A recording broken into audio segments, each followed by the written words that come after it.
Hello दोस्तों, Dalip Hindi short and classes में आपका हार्दिक स्वागत है।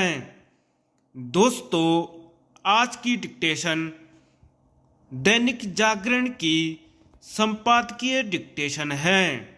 डिक्टेशन की गति 60 शब्द प्रति मिनट होगी। डिक्टेशन स्टार्ट करते हैं 5 सेकंड बाद।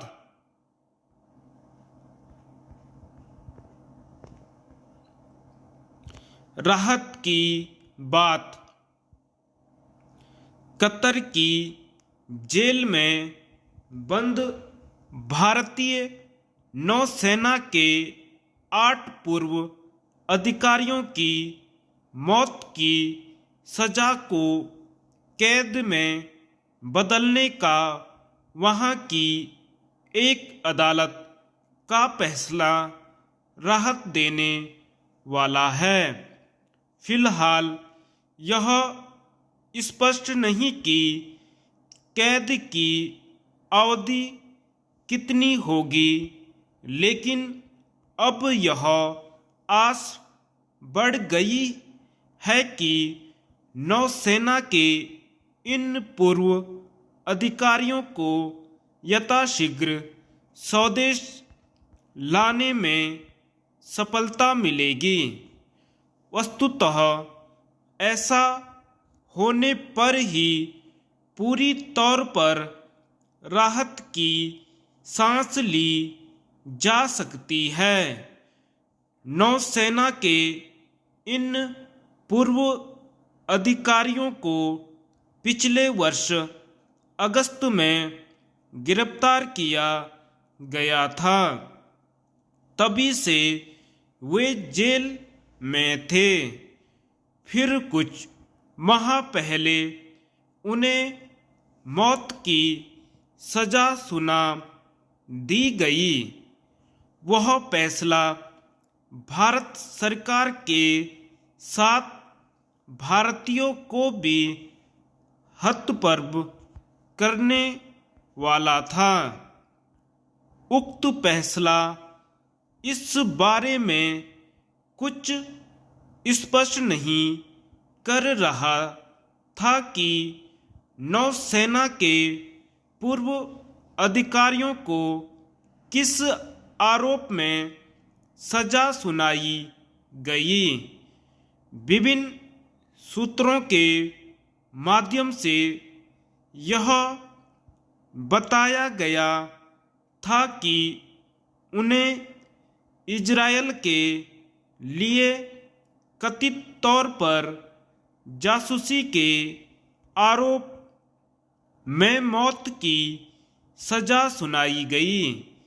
यह अभी भी साफ नहीं कि कतर में कार्यरत नौसेना के पूर्व अफसरों को किस आरोप में गिरफ्तार किया गया और फिर मौत की सजा सुना दी गई।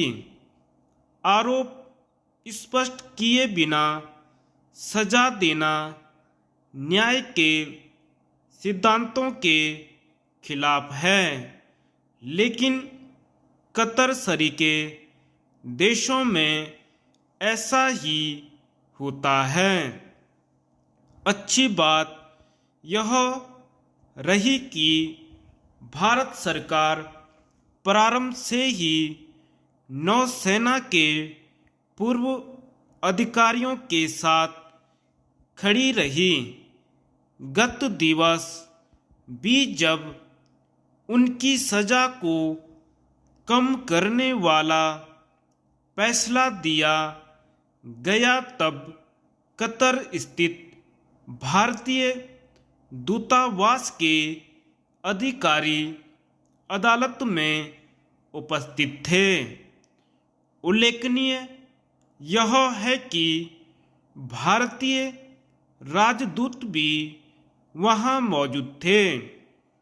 इससे यही पता चलता है कि भारत सरकार इस मामले को कितनी गंभीरता से ले रही थी। वह मुश्किल में फंसे अपने इन नागरिकों को हर संभव कानूनी सहायता उपलब्ध कराने के साथ ही उनके स्वजनों को इसके लिए आश्वस्त कर रही थी कि उन्हें जितनी जल्दी संभव होगा स्वदेश लाने में कोई कसर नहीं उठा रखी जाएगी। अब भारत विभिन्न देशों में जाने अनजाने संकट में फंसे अपने नागरिकों की सहायता करने में इसलिए पहले से कहीं अधिक सफल हो पा रहा है, क्योंकि उसका अंतर्राष्ट्रीय कद बढ़ता जा रहा है। कुछ समय पहले प्रधानमंत्री मोदी दुबई में कतर के शासक से मिले थे। स्वाभाविक है कि उन्होंने भारतीय नागरिकों को मौत की सजा सुनाए जाने के मसले पर उनसे चिंता जताई होगी।